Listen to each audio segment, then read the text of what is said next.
She was just a little girl, standing in the snow, whispering words no child should ever have to say. She's too weak to beg. What one single dad found in that trunk shattered everything he thought he knew and set off a journey of redemption, love, and unimaginable truth. This isn't just a story about survival. It's about what happens when the past crashes into the present and the heart chooses to answer. If stories of quiet strength, second chances, and healing light something in your soul, you're in the right place. Make sure to subscribe to Soul Moments Story and tap the bell so you never miss the next story that just might change the way you see the world. Now, let's begin.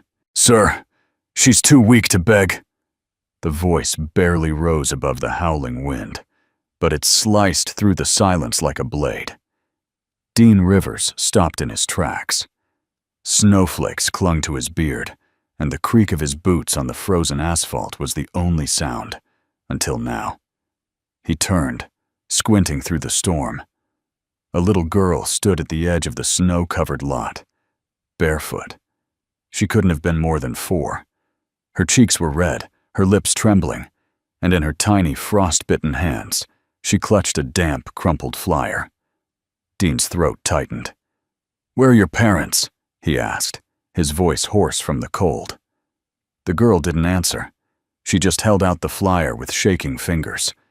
The wind tried to take it, but she tightened her grip. Dean stepped closer, carefully. The snowstorm wasn't letting up, and his breath clouded between them like smoke. He took the paper from her and slowly unfolded it. His own face stared back in at him, a smiling photo from the resort's holiday newsletter. He remembered that shot.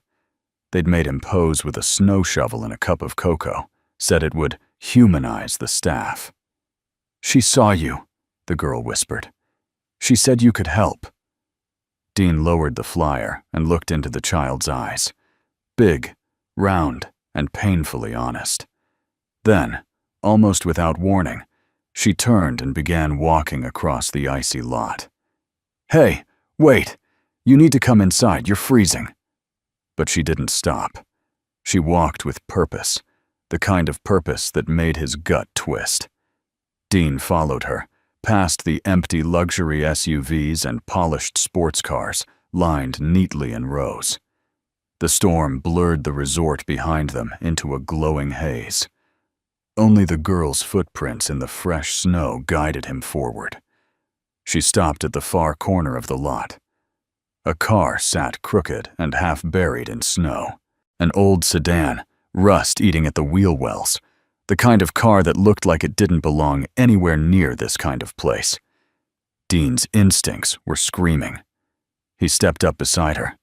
"This your car?" She didn't nod, didn't speak. Instead, she pointed to the trunk. Dean stared at it. Snow was dusted lightly across the metal, except near the latch. There, it looked like it had been touched. Recently. The trunk trembled. Not much.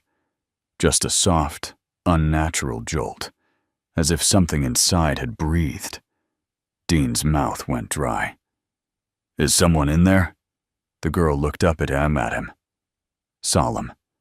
She couldn't walk anymore. A shiver that had nothing to do with the cold ran down Dean's spine. He dropped to one knee, brushed the snow off the trunk handle, and hesitated. He looked at the child again. She was hugging herself now, not from cold, but from fear. "Step back," he said gently. She did. Dean opened the trunk, and the world tilted. There, curled into herself, was a woman, her skin pale, her blonde hair matted and tangled across her face, lips cracked, arms bruised, barely clothed, unmoving, except for the faintest rise and fall of her chest. "Oh, God!" He reached out, hands trembling, checked her pulse. It was there, weak, fluttering, but real.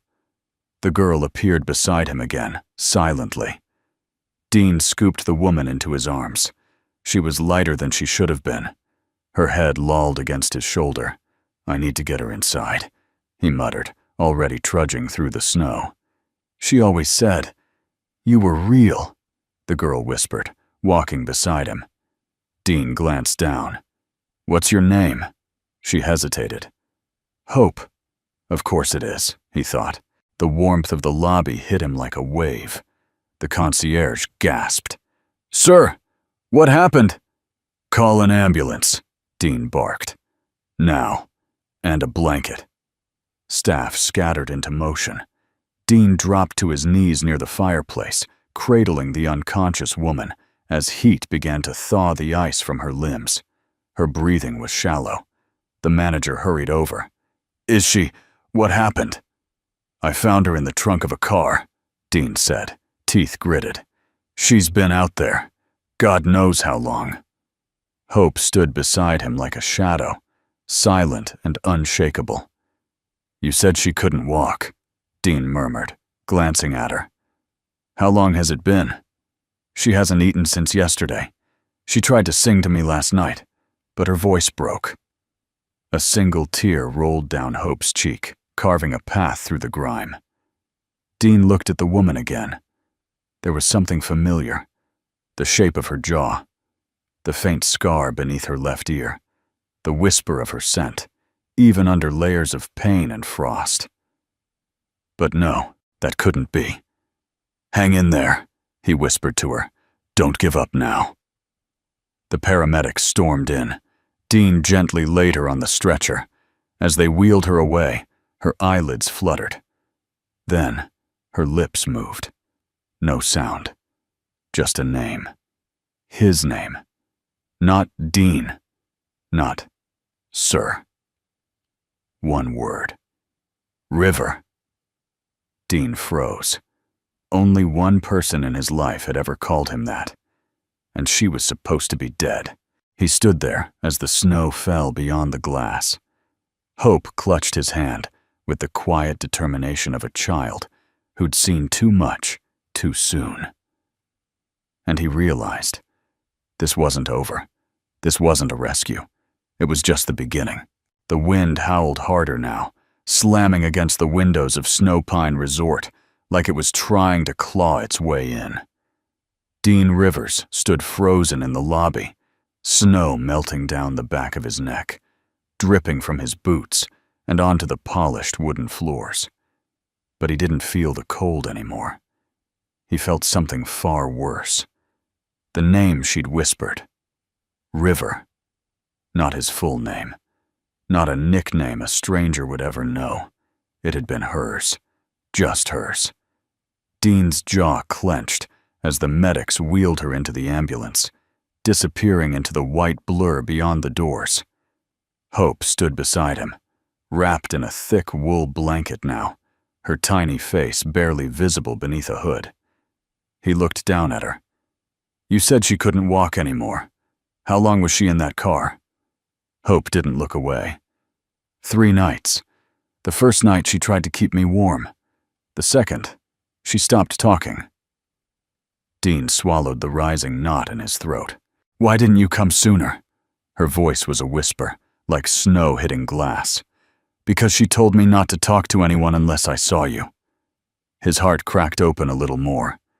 "You walked through a blizzard, barefoot, just to find me?" Hope shrugged. "She said you were the safest place she'd ever known." Dean turned his face away, blinking hard. Those words didn't feel like they came from a child. They came from love remembered. From a memory someone had held on to like a life raft. "All right," he said, steadying himself. "You're coming with me."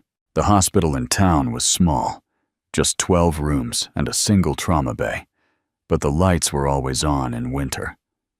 Dean parked outside the emergency entrance, his truck skidding slightly on the ice as he stopped. Hope held onto the seatbelt with both hands, her legs swinging just above the floorboard. "You ready?" he asked her. She nodded, serious beyond her years. Inside, the nurses moved fast. There was something about the woman they'd just brought in that made everyone hush their voices.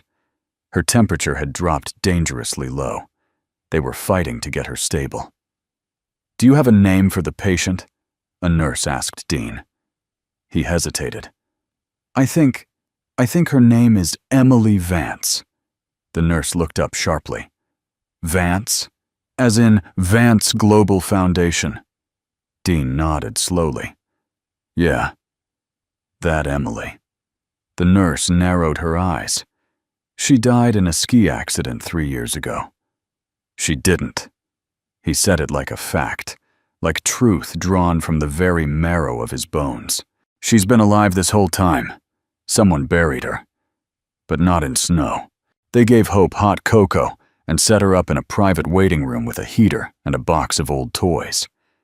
Dean watched her through the window for a moment. She didn't play. She didn't color. She just sat there, eyes fixed on the hallway where they'd taken her mother. A nurse appeared beside him. "She's stable for now. Severe hypothermia, dehydration, bruising along her arms and ribs, but nothing broken." Dean nodded. "When can I see her?" The nurse's eyes softened. "Soon. She's sleeping now." He rubbed the back of his neck. "Did she say anything?" "Just one word," the nurse replied. "She said, 'Hope,' over and over." Dean blinked. "Yeah," he murmured. "That's her little girl." "Your daughter?" she asked. Dean opened his mouth to say no, but then stopped. He thought of the shape of Hope's eyes, the way she spoke so carefully, the gentleness in her voice, the quiet fire beneath it. "I don't know," he said honestly. "But I think maybe." The nurse gave him a look that wasn't judgment. It was something else, something like admiration. Later, while Hope slept curled up in a blanket too big for her, Dean sat alone in the hallway outside Emily's room. The lights above him buzzed softly. A snowplow passed by outside, clearing the hospital drive. The sound was distant and hollow. He stared at the floor for a long time before finally rising to his feet. Inside, the room was dim, the monitor beeping a slow, steady rhythm. Emily lay on the bed, pale and still, her golden hair tangled like seaweed across the pillow. The IV line pulsed gently beside her. Her hands were bruised. One had a faded scar on the palm. He remembered that scar. She got it from smashing a cheap wine bottle open for their anniversary picnic because they forgot the corkscrew. He pulled a chair up beside the bed. "You remember when you made me eat cold spaghetti on the roof?" he whispered, smiling faintly. "You said the stars made it taste better." She didn't stir. He leaned in closer. "I thought you were gone. For 3 years, I grieved you. I blamed myself. Every time it snowed, I thought, maybe it's your way of saying goodbye." His voice cracked, low and raw. "But tonight, you came back in a blizzard, carried by a little girl who has your eyes and your courage." He reached out slowly, took her bruised hand in his. "I don't know what happened to you, Em, but I swear to God, I'm not letting you disappear again." Her eyelids fluttered. Dean froze. She blinked once, then again, and finally her eyes met his, soft, disoriented, and then terrified. She gasped, trying to sit up. Her hand yanked away. Machines beeped louder. Hey, hey! It's okay, it's me, it's Dean." But her eyes filled with panic. She looked around like a trapped animal. "Where is she? Where's Hope?" "She's safe. She's here. She found me. She saved you." Her chest heaved. She didn't look convinced. Dean raised both hands slowly. "You're in a hospital. You're safe now. No one's going to hurt you. I promise." Her eyes narrowed. "How do I know that?" He looked at her for a long moment. Then he said the only thing he could. "Because when we were 19, you painted me a picture of the moon, and wrote on the back, "If I'm ever lost, follow this light. It always finds home." Her lip trembled. Dean leaned forward just slightly. "You're home, Em, and I never stopped looking." She didn't answer, but her eyes closed. This time, not in fear, but in surrender. Outside the window, the snow kept falling, and for the first time in years, Dean didn't feel buried by it. He felt anchored, because somehow, impossibly, the woman he thought he'd lost had been found in the cold. And she brought with her a little girl named Hope. Dean barely slept.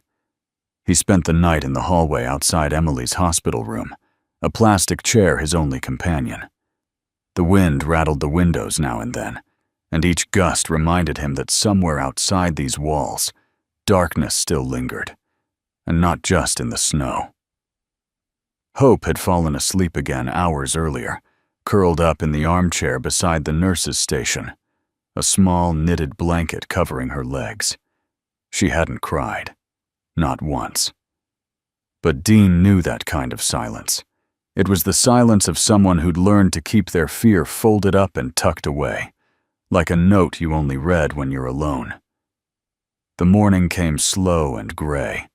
Pale light filtered through the blinds, and the world outside looked bleached, quiet, cold, untouched. A nurse brought Dean coffee. He nodded his thanks, but didn't drink it.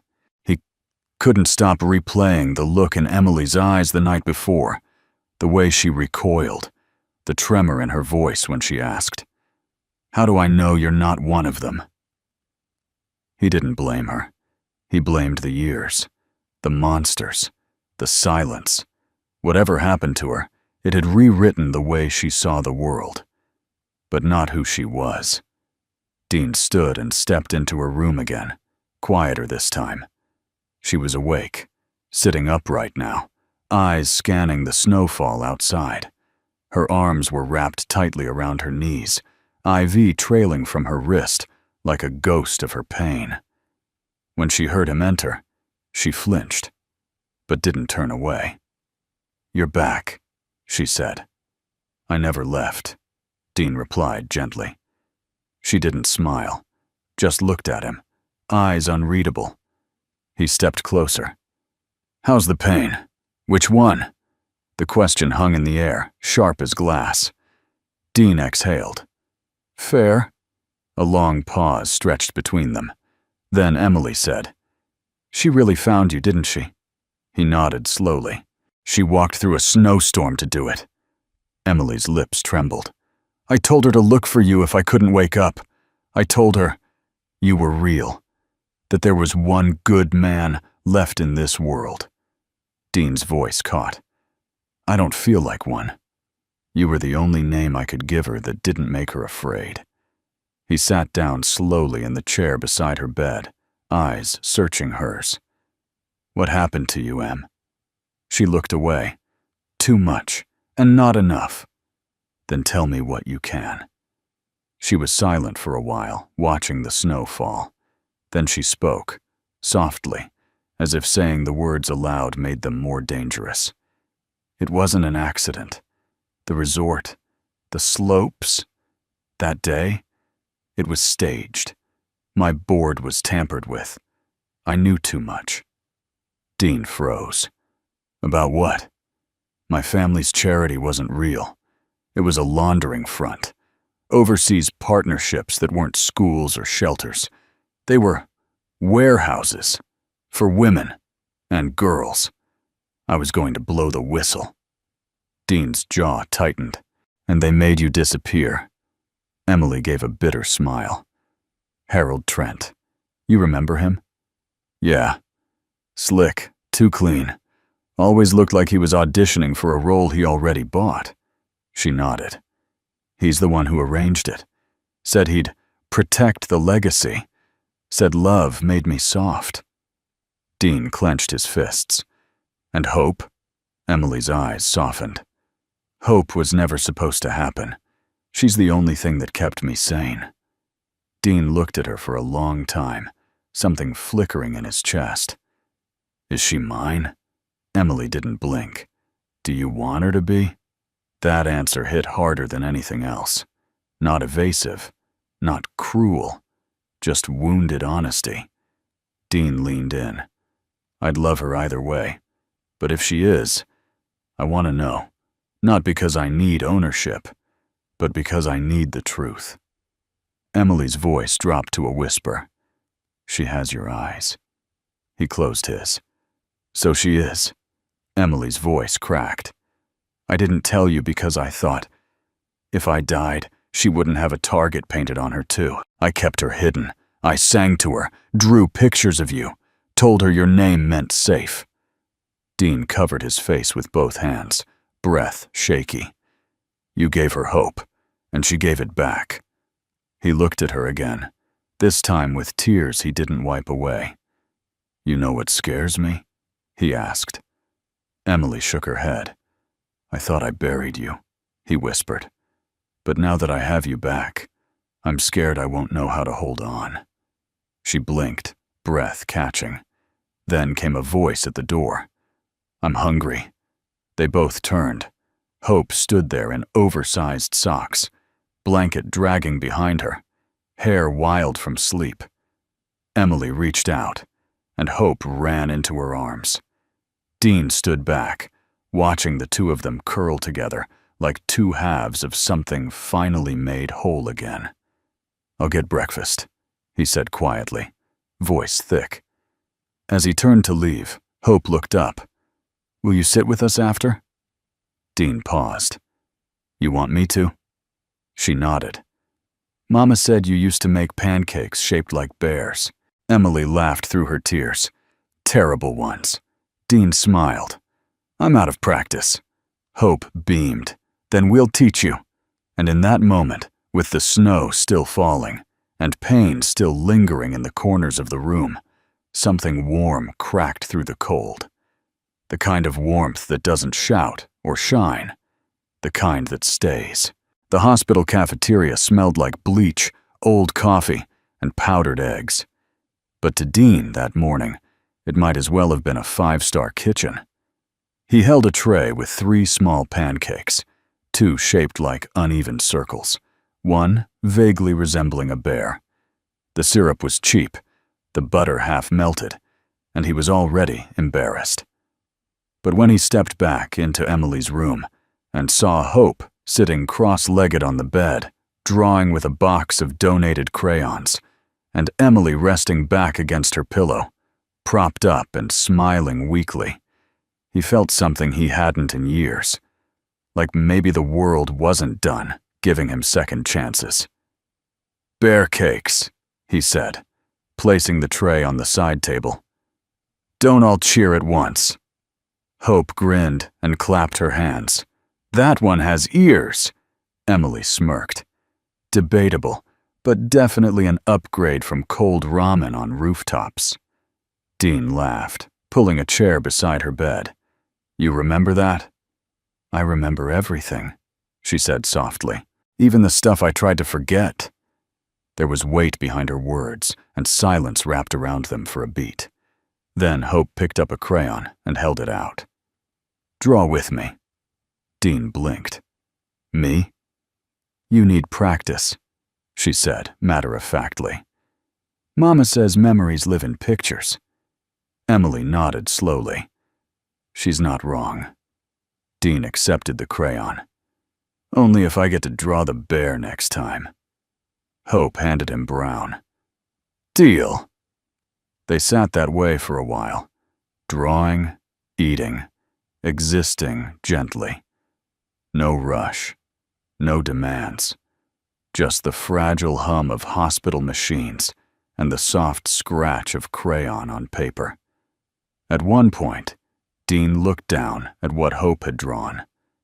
It was crude but beautiful.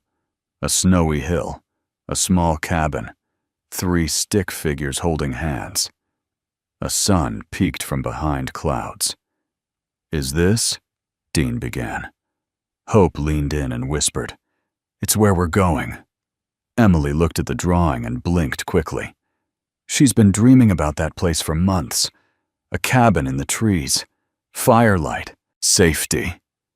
Dean stared at it for a long moment, then folded it carefully, like something sacred. Then I'll find it. Emily looked at him, eyes shining. You always said you'd build a home that felt like breathing. I never did, Dean said. But maybe now, I could. Later that afternoon, Emily drifted into a nap. Hope had been taken to the children's wing by a nurse with a kind smile and a coloring book. Dean remained. He studied Emily's face as she slept. Even in rest, her brow was pinched, like part of her was still bracing for pain. Her hands twitched now and then, one thumb rubbing a spot on her wrist like muscle memory. Then something strange happened. Her hand lifted, fingers hovered in the air, and began to move. Not randomly, rhythmically, precisely. Sketching. Dean froze. Her eyes remained closed, but her hand moved in strokes he recognized. Broad sweeps, small details, invisible shapes forming in the air like ghosts on canvas. She's painting, a soft voice said behind him. He turned to see Becky, the older nurse with silver hair and soft blue eyes. She smiled gently. I've seen it before.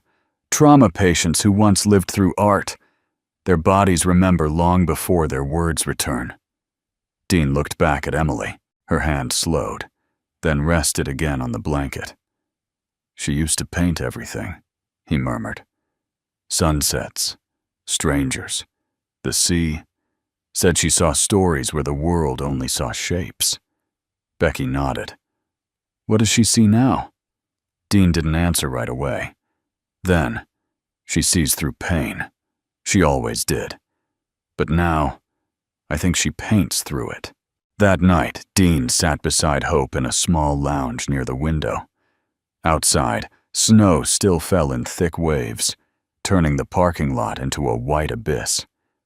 The world beyond felt distant, quiet and muffled.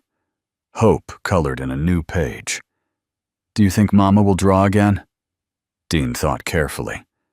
I think she already is, even when it's hard, especially then. Hope looked up.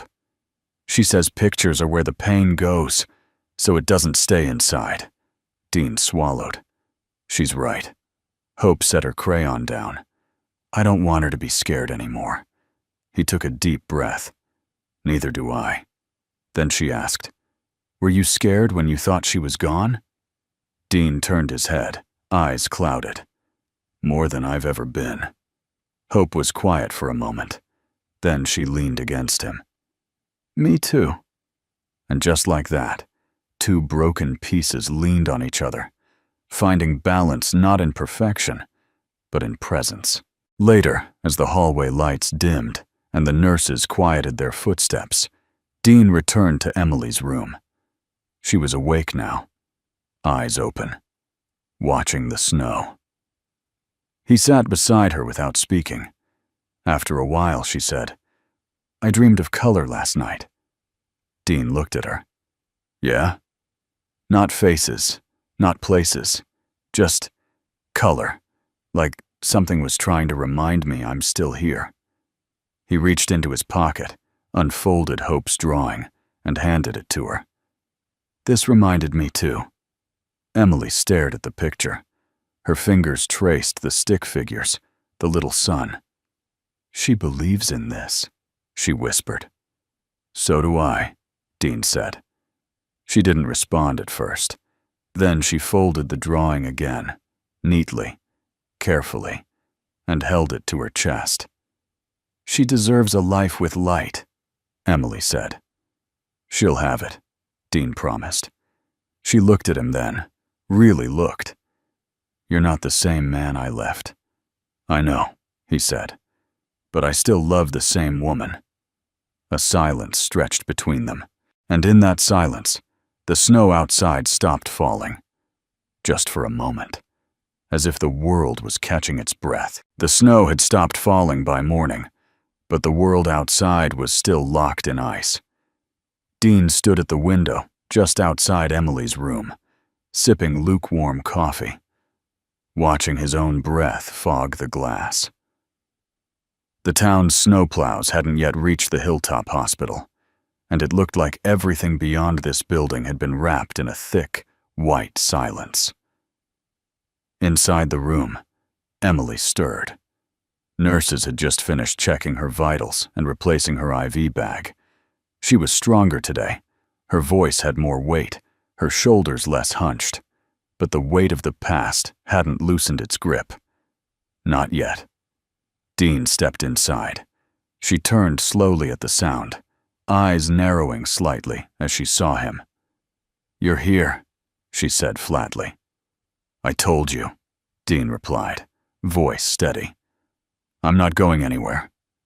Emily sat upright, arms crossed over her chest. People say that all the time. Then they leave the moment it gets ugly. Dean pulled the chair up beside her bed and sat. "Then I guess I'll have to prove I'm the exception." She stared at him, hard, searching. "You're not the man I remember," she finally said. Dean didn't flinch. "Neither are you." That made her pause. "I don't mean that as judgment," he continued. "I mean it as truth. We both walked through fire, you with chains, me with ghosts. Of course we came out changed." Emily's eyes drifted toward the window. "What if I'm broken beyond repair? Then I'll be the glue," he said. Her lips parted slightly, not a smile, but something close to surrender. Then she looked back. "I need to ask you something. Anything." Her voice dropped, and with it, all her defenses. "Is Hope okay?" Dean leaned forward. "She's stronger than I ever imagined. She's warm. She's safe. She talks about your lullabies and how you made stars out of soup cans." Emily exhaled, trembling. "She kept me alive. I used to trace your face in her hair just so I'd remember softness." Dean looked down. "I missed everything, her first word, her first steps. And you, every day of those 3 years, I thought about you, but I never imagined you were alive. Trapped." Emily's voice caught. "They didn't just trap me. They erased me. Gave me numbers, stripped my name. I wasn't Emily anymore. I was Subject 87C. Hope wasn't even supposed to be born." Dean's fists clenched slowly in his lap. "But I fought," she continued. "I fought because I had her, and because I believed one stupid thing you told me a long time ago." Dean looked at her. "What?" "You said," she whispered, "if I ever got lost in the dark, I should just look for the light that loved me. That light would never stop trying to find me." Dean's throat tightened. "I remembered it," she said, over and over, like a song, like prayer. "And when I couldn't speak, I whispered your name to her in the night. I said, 'Find the light.'" Tears stung the backs of Dean's eyes. He leaned forward, resting his elbows on his knees. "She did find me," he said. "She walked through snow with no shoes on, with nothing but that flyer, and your hope." Emily wiped her eyes. "I told her you'd look different, older. That time would change your face, but not your heart." Dean chuckled softly. "I hope the heart's bigger now. The face, well, that got more lines." She reached out, hesitated, then rested her fingers lightly on his hand. "I want to believe you're still that man," she said. "I want to be that man," he replied. Then, softly, she asked, "What if I don't know how to come back?" Dean squeezed her hand gently. "Then we come back together, step by step." Later that evening, Hope rejoined them. She wore a tiny flannel hoodie that someone had donated, the sleeves bunched up past her elbows. She carried a sketchbook with pages full of colors. "Mama," she said, crawling up beside Emily on the bed. "I drew the cabin again, this time with smoke coming from the chimney." Emily smiled softly. That means we're warm. And I drew a dog, Hope added. Dean chuckled. I guess I better start preparing for adoption. Emily laughed, and it was a sound Dean hadn't heard in years. It was rusty and raw, but it was hers. Hope leaned her head against Emily's shoulder. Will we go there? For real? Yes, Dean answered, before Emily could speak. And this time, no one's going to take anything from you. Not your name, not your daughter, not your light. Emily looked over at him. What if they come back? She asked. Dean's face hardened. Then they'll have to go through me. Emily raised an eyebrow. That's a big promise. He held her gaze. No, that's our promise. As night fell and the halls quieted, Emily drifted into a light sleep. Hope curled beside her like a small, warm moon. Dean sat in the corner, watching over them. He didn't need words for what he felt. Just the steady rhythm of breathing, the faint pulse on the monitors, the softness of two souls once thought lost, now found. And he knew, deep in his chest, trust wouldn't be given overnight. But it would be earned. In silence, in steadfastness, in love that stayed. The next morning, the sun finally broke through the clouds. It didn't bring warmth, just light. Cold, golden light that danced off the snowbanks and shimmered across the hospital windows. Dean sat by the bed, elbows on his knees, watching as Emily opened her eyes slowly, squinting against the brightness. Son, she whispered. Yeah, Dean said. You remember that? She turned her head toward the window. For 3 years, I only saw it through bars, or not at all. Her voice didn't shake. It settled, heavy, measured, like someone preparing to open a door that had been bolted shut from the inside. Dean didn't push. He waited. Emily shifted, pushing herself upright with effort. I think I'm ready to tell you everything. Dean nodded. I'm listening. She took a slow breath, eyes locked on the snow-covered pine trees outside. It started when I said no. No to what? To Harold Trent, she said, each word sharp. To the plan, the fake charities, the shell non-profits in Eastern Europe. My father had always been strategic, cold. But Harold? He was surgical. He didn't just launder money. He cleaned it so well it gleamed. Dean frowned. And the foundation? Vance Global? Built to hide it all, Emily said. We'd send aid to orphanages, women's shelters, disaster relief. But the paperwork didn't match. I started looking deeper. I found invoices for supplies that were never shipped, contracts signed by people who didn't exist. Dean's stomach sank. So you confronted him? I confronted them, she said. My father, Harold, the board. I was stupid. Thought integrity still had a place at that table. What did they say? Emily let out a breathless laugh. My father said, if you want to be a martyr, at least make it look good. Harold offered me a deal. Stay silent. Stay rich. Stay protected. Dean leaned forward. You didn't take it. I walked away, she said. Told them I'd go to the press, that I'd seen enough girls sold under the name of philanthropy. Dean's jaw clenched. The next day, I went up the mountain, Emily said. I needed clarity. I needed silence. That's when my board was tampered with. Dean's voice dropped. They made it look like an accident. Emily nodded. I woke up in a basement, strapped to a cot. Cold concrete. No windows. A light bulb that buzzed when it flickered. I didn't see the outside for weeks. Dean couldn't breathe. I was told I was legally declared dead, she continued. That the world moved on. That no one would come looking. I would have, Dean whispered. God, Em, I would have. I know, she said gently. But they made sure you didn't know. My father hired a crisis management firm to protect the family legacy. They even staged a memorial. Dean swallowed hard. And Hope? Her lips trembled now. They didn't know I was pregnant. I didn't either. Not at first. When I started getting sick, they moved me to a different location. Less surveillance. I think Harold didn't want her. Said she was collateral. But the guard assigned to me, a young man named Victor, he helped, smuggled me food, vitamins, gave me a blanket, and when Hope was born, he looked away. Dean blinked. He let her live. He let us both live, she said. I never saw him again. Emily paused, fingers tightening on the blanket.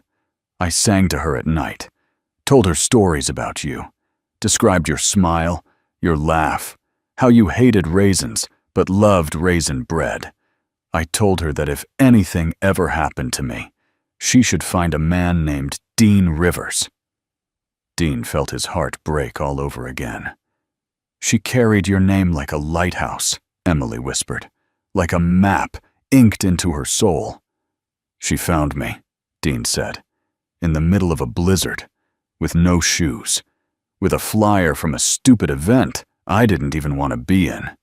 She saw the picture and said, "That's him," but Dean covered his face with both hands. Emily watched him. I thought she'd never know you, that she'd only know the idea of you. But she found you, Dean, and you didn't hesitate. He looked up, eyes red. I don't deserve her. Emily's voice was soft, but clear. She doesn't need you to be perfect. She just needs you to stay. He reached out, slowly, and placed his hand over hers. I'm here. A long silence settled over them, but it wasn't empty. It was sacred. Then Emily asked, "What now?" Dean exhaled. Now? We recover. We get her strong. We get you strong. And then we bring this to light. Her eyes darkened. They'll come for me again. Then they'll have to go through me, he said. Emily tilted her head. Dean, no, he said firmly. You didn't survive hell just to go back to hiding. We'll protect Hope. We'll get legal help. But the truth needs air. It deserves air. Emily studied him. Still the same man who picked fights with 3 guys for insulting my brushwork, she murmured. And I'd do it again, he smiled. You broke your nose, she said. Worth it. Emily looked down at their hands, now laced together. I don't know how to live in the world again. Then don't, Dean said. She looked up. Build a new one with me. Tears welled in her eyes, not from pain, but from the fragile, terrifying thing called hope. And that night, as snow blanketed the town and the past crept back into the shadows, 2 broken hearts began to beat in rhythm again. Not with certainty, but with the kind of faith that only survivors know. Dean found her coat first. It was lying in the back seat of the rusted sedan, half covered in ice, forgotten under an old flannel blanket. A child's mitten, wet and balled up, was tucked inside the sleeve. He stood there in the frozen hospital parking lot, breath fogging the air, his gloved hands trembling. He hadn't come here for memories. He came to help Becky, the nurse, retrieve Emily's and Hope's remaining things. But this wasn't just a coat. It was a relic of escape. Inside the trunk, where just nights ago Emily had lain unconscious, he saw scratches on the inner lid. Small ones, some curved, some straight. A few overlapped. Finger marks, like someone had tried to paint with nothing but pain. Dean blinked hard. She tried to signal, Becky said beside him quietly. And no one saw. They saw, Dean said, voice low.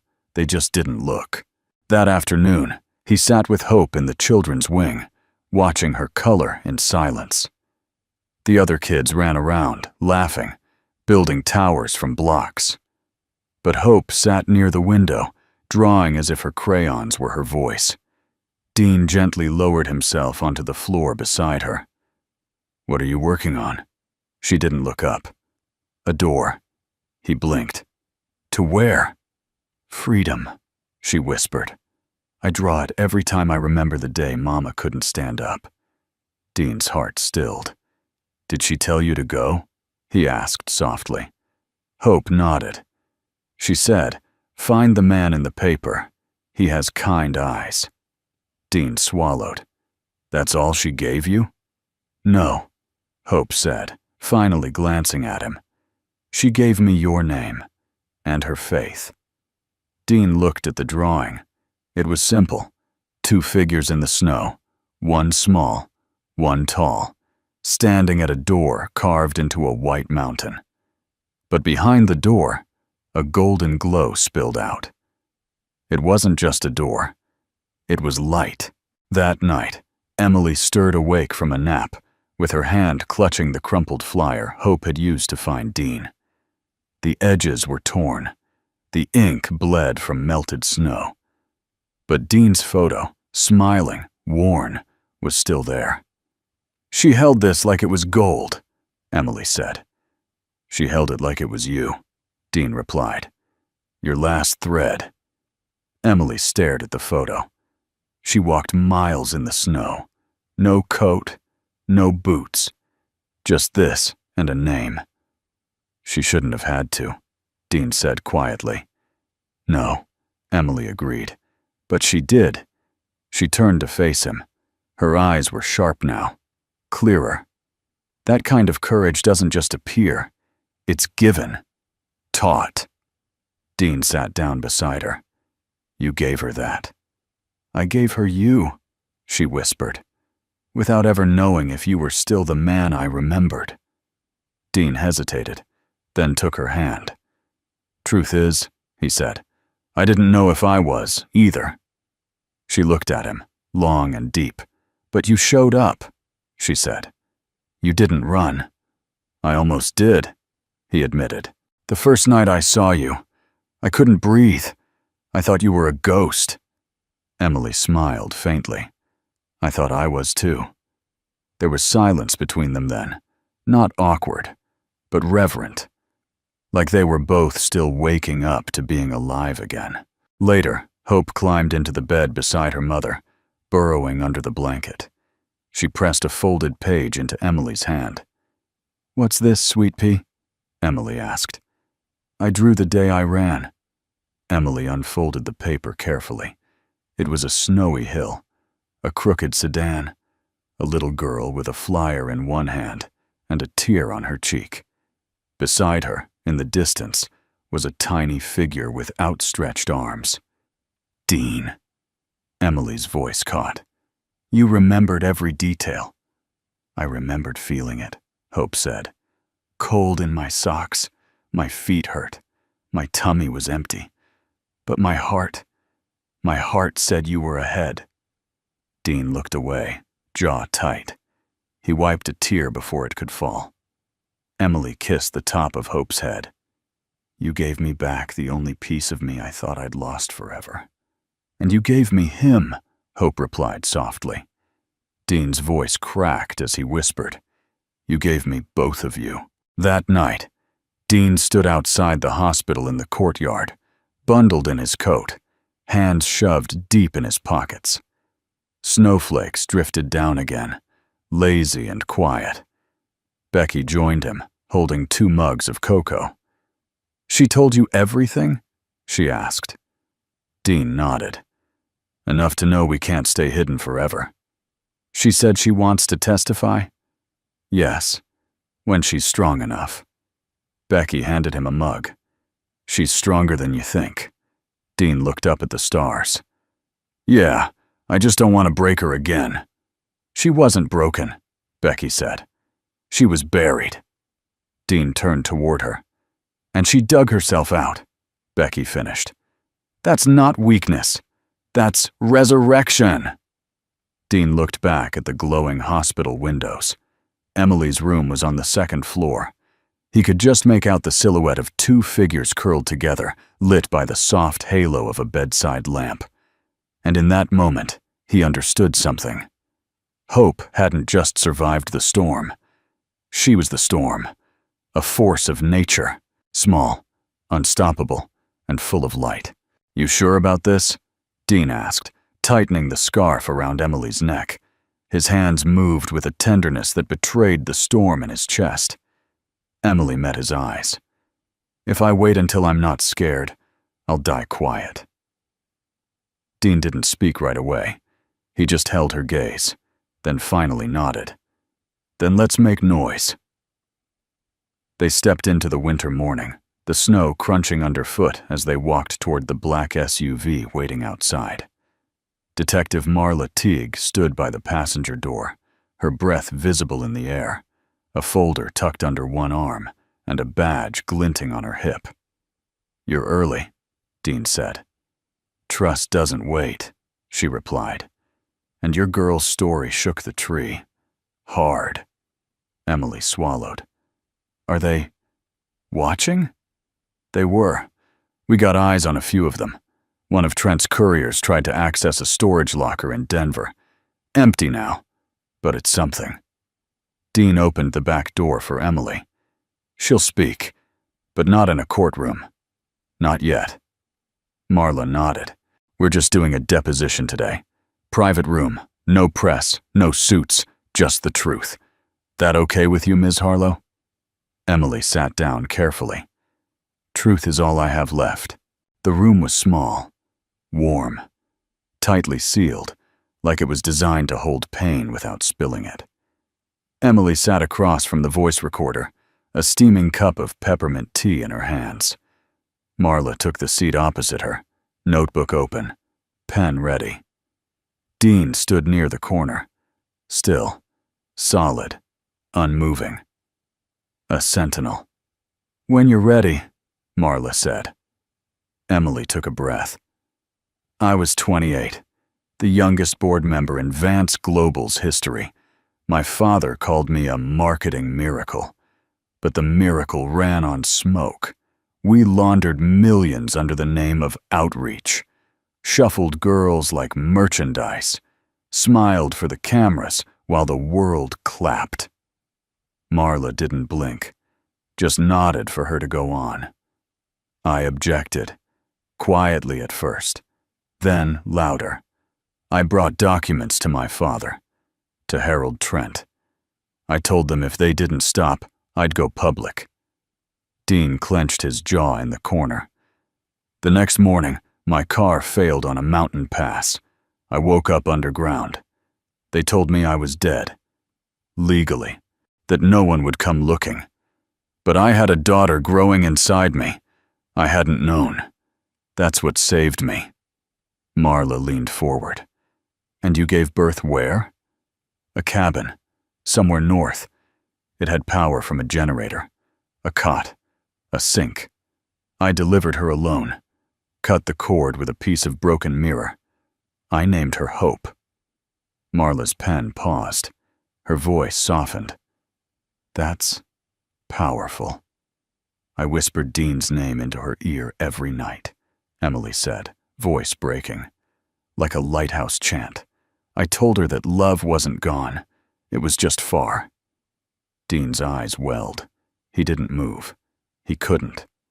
Emily continued. "A guard took pity. He gave me one chance, one day. He said, 'Run.' I wrapped Hope in my coat, shoved a flyer into her hand, and told her to find him." She looked at Dean then, and for a beat, the room was no longer cold.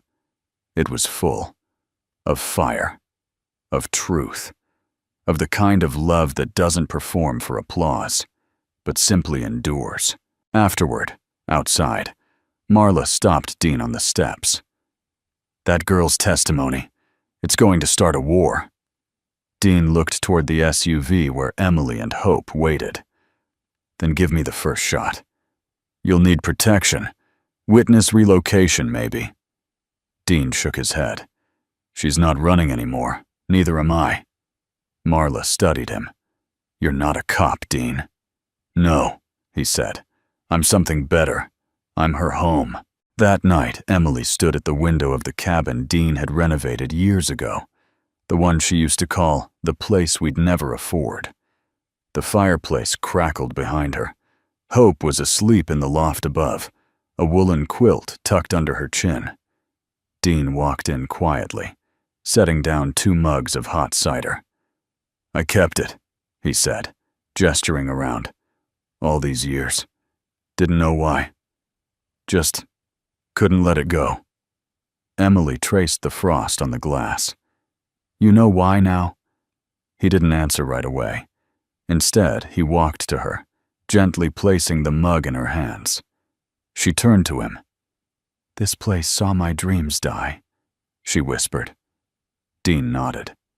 "Maybe, but now it gets to see them live again." She looked up at him. "You still believe in redemption?"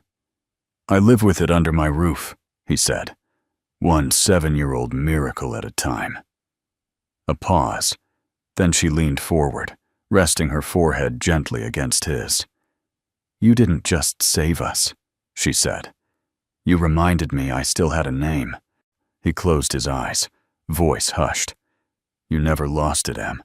They just tried to bury it under snow." A long silence stretched between them. Then she whispered, "Come inside." Dean blinked. "I am inside." "No," she said, gently tugging him toward her heart. "Here. I want you to come all the way in."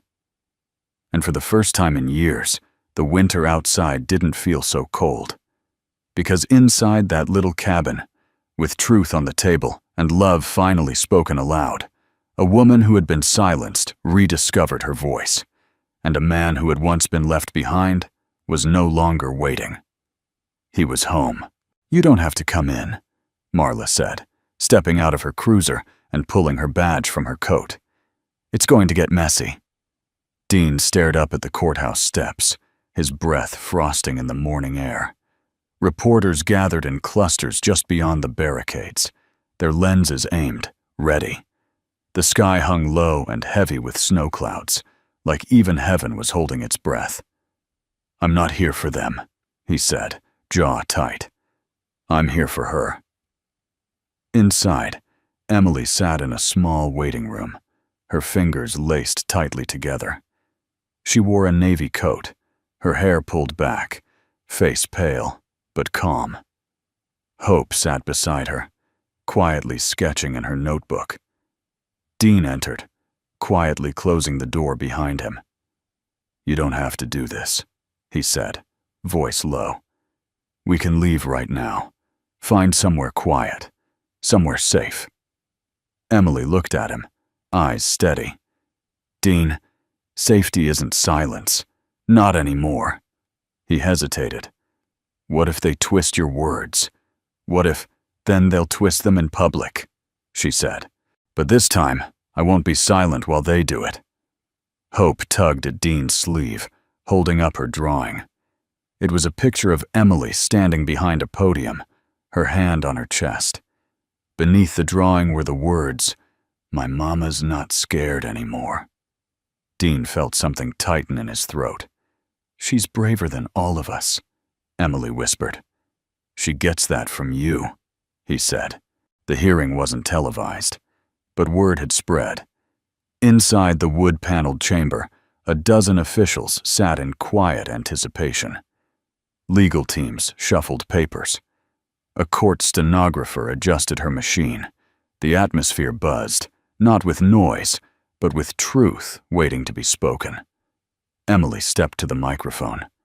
No notes, no lawyer whispering in her ear, just her and the sound of her own heartbeat. "My name is Emily Harlow," she began, her voice firm, but not cold. "I am the only living whistleblower of the Vance Global Foundation's internal corruption ring." A murmur passed through the back rows. Dean sat with Hope, his hand over hers. "I was born into money, but not into kindness. I was raised to believe that optics mattered more than people, that good branding was better than good character, that silence was safer than truth. She paused. But then I became a mother. The room stilled, and I realized that I could no longer teach my daughter to whisper while the world shouted lies. One of the investigators leaned forward. "Ms. Harlow, can you speak to the nature of your captivity?" "Yes," Emily replied. "I was held against my will by agents of my family's company. I was drugged, isolated, and, at times, physically restrained.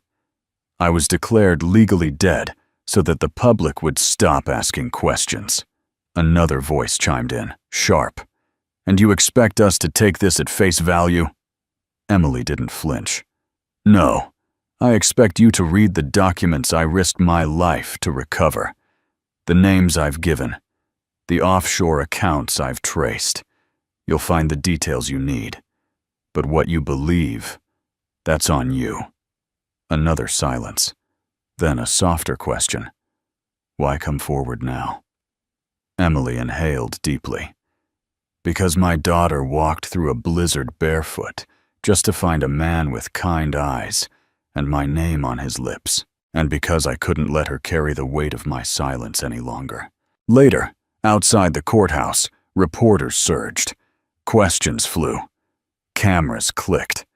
Emily stood beside Dean and Hope, her back straight, her voice calm. "I'm not a hero," she said into the microphones. "I'm a mother who got lucky, and a woman who finally remembered her own worth." Someone asked, "Do you fear for your safety?" Dean answered before she could. "She's not alone anymore." Hope raised her mittened hand and waved toward the cameras. "We're together now." And somehow that simple gesture broke something open in the crowd.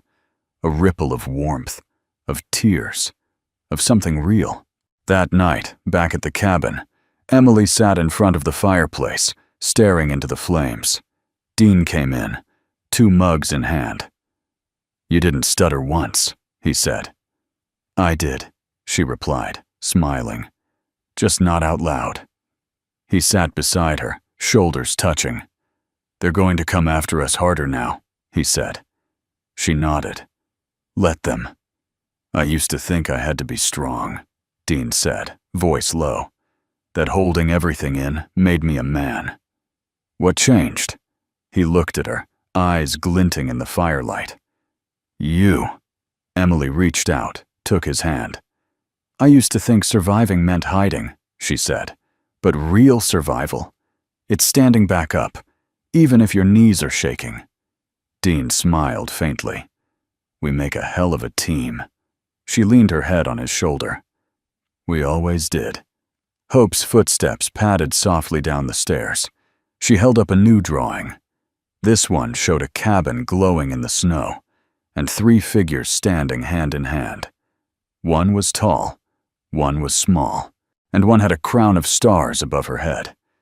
Emily looked at it, tears rising. "What's the crown mean?" Dean asked.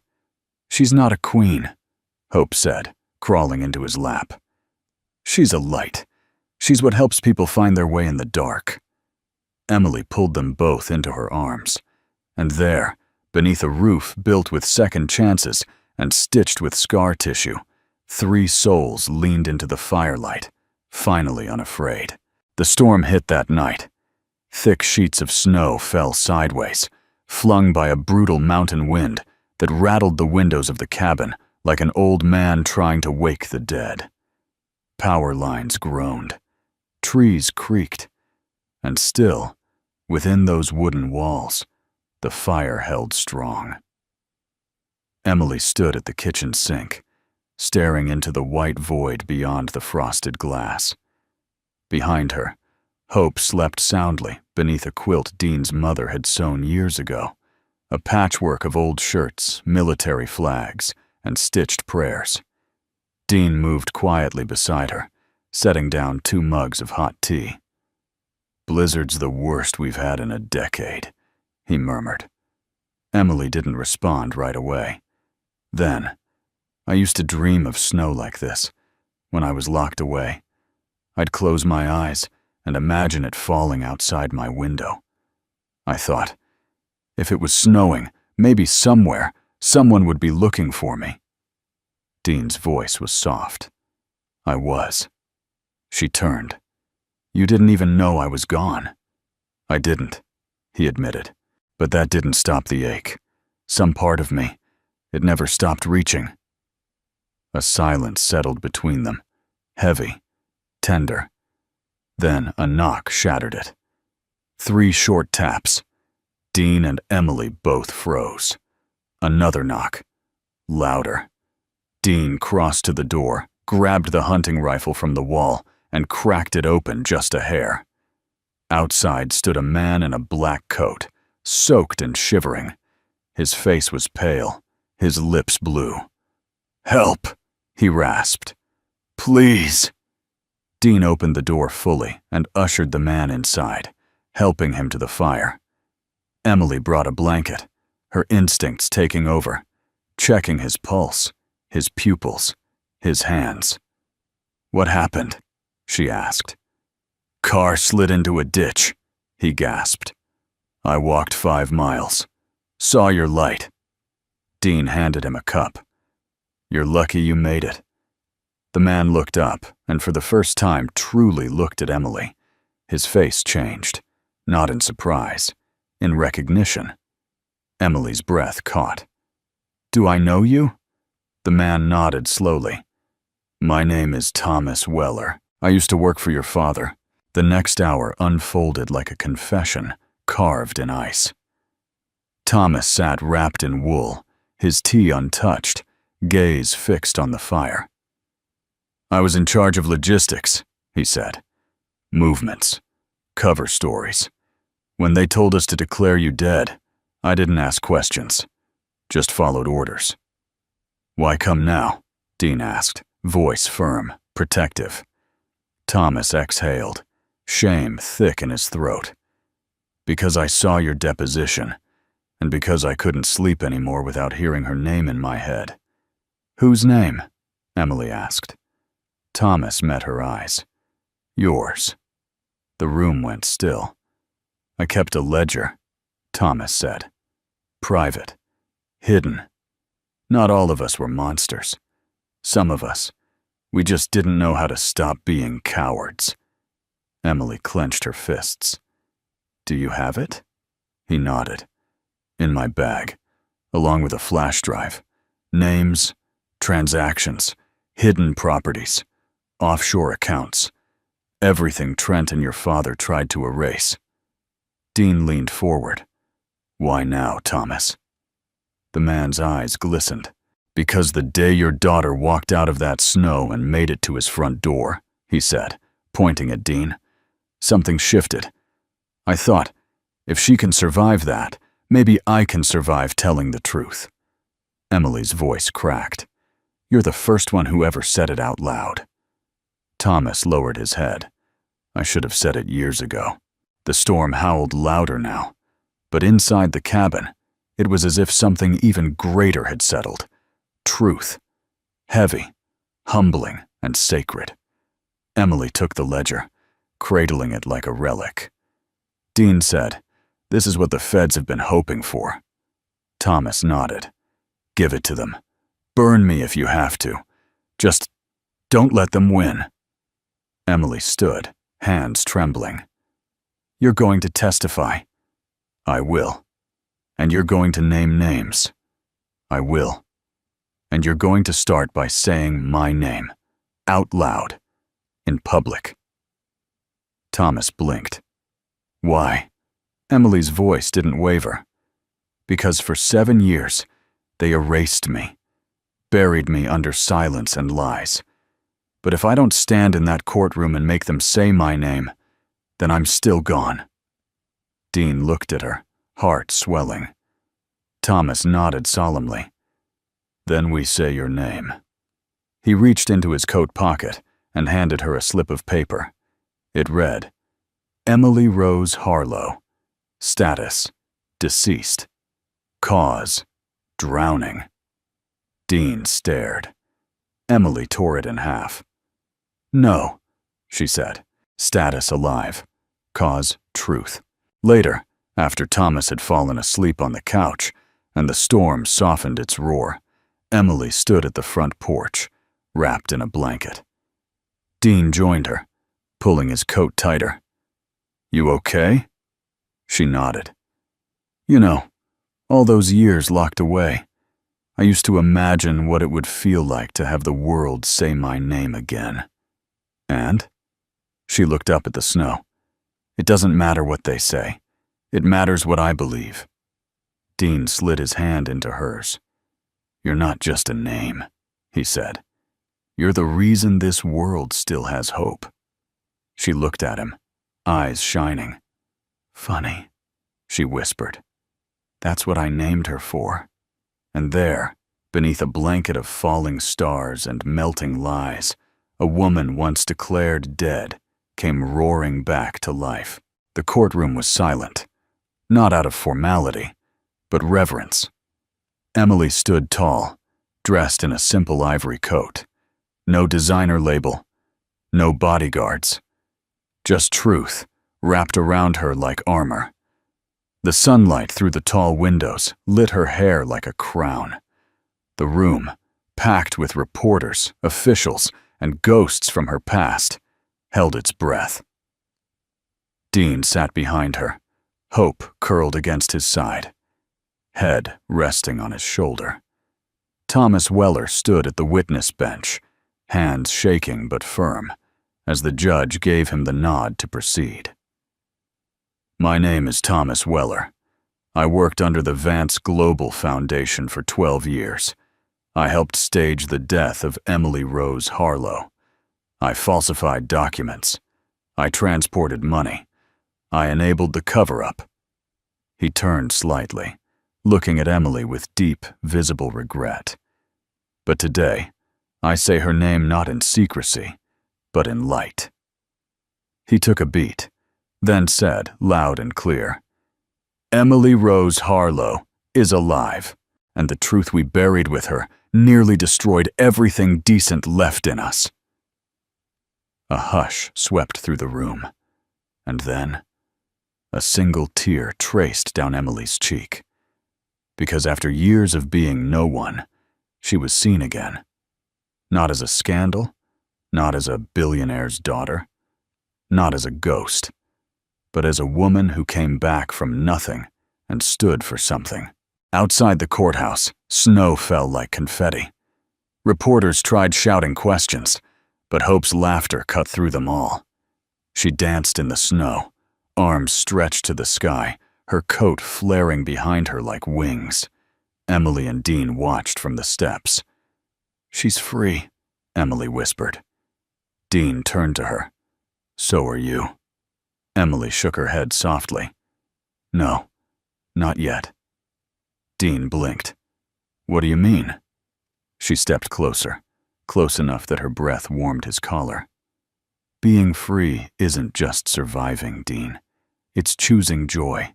It's choosing love when it's easier to stay guarded." He didn't move, didn't speak, so she took his hand and placed it over her heart. "I choose you," she said, "if you'll have me." Dean's voice cracked. I've been yours since the day you told me the world was too loud and you liked the way I listened." They kissed, and it wasn't movie perfect. It was better, because it was quiet and honest and earned. Weeks later, back at the cabin, the final logs crackled in the fire. Hope's artwork now lined the walls, portraits of family, drawings of snowy fields, a new one of Emily standing in front of a crowd, a golden sun behind her. Dean built a swing just outside the porch. Emily planted lavender and thyme in boxes beneath the windows. Life bloomed slowly, but richly. That morning, Dean found Emily in the kitchen, stirring pancake batter with her sleeves rolled up. He stepped behind her, wrapped his arms around her waist, and whispered, "You ever think we'd get here?" She leaned back against him. "Not once. Not until I saw you at that gas station, holding Hope like she was your own. She is mine, Dean said. Emily turned. So am I. Hope bounded into the room just then, holding a letter. It came, she beamed. Emily opened the envelope carefully, unfolding the document inside. Her name, Emily Rose Harlow, was officially reinstated. Citizenship restored.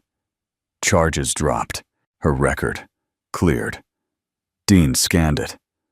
Well, Miss Harlow, he said. What now? Emily smiled. Now we build a life that doesn't need to be hidden. Months passed. Emily started a foundation for trafficking survivors. Hope started 3rd grade in a small school with a wood stove and a dog named Murphy, who greeted every child at the gate. Dean, at last, reopened his woodworking shop downtown, carving benches and toys with hands that finally stopped shaking. People began calling their little cabin the light on Ridgepoint Hill. Not because it had the best view or the biggest roof, but because somehow, when people passed by and saw the smoke curling gently from the chimney, they felt something. Like home. On Christmas Eve, the 3 of them sat by the fire, warm cider in hand. Hope looked up from her drawing and asked, Mama, if people get lost, how do they find their way back? Emily set her mug down, pulled her close. They listen, she said, to love, to truth, even when it's quiet. Dean added gently, and sometimes someone leaves a light on for them. Hope nodded. Like we did for each other? Emily kissed the top of her head. Exactly like that. The snow fell soft outside. The past no longer whispered through the windows. Only the present remained, wrapped in warmth, held in trust, and glowing with something stronger than anything they'd known before. Hope. What a journey, wasn't it? Now we'd love to hear from you. Where in the world are you watching from today? Drop a comment and let us know. Your stories and thoughts mean the world to us. And if this story touched your heart, if it reminded you of the power of kindness, courage, or simply reminded you to keep going, then please consider subscribing to Soul Moments Story. Each week, we bring you stories that heal, inspire, and remind us of the quiet strength we all carry. Thank you for spending your time with us. Take care of yourself, and never stop believing in the good.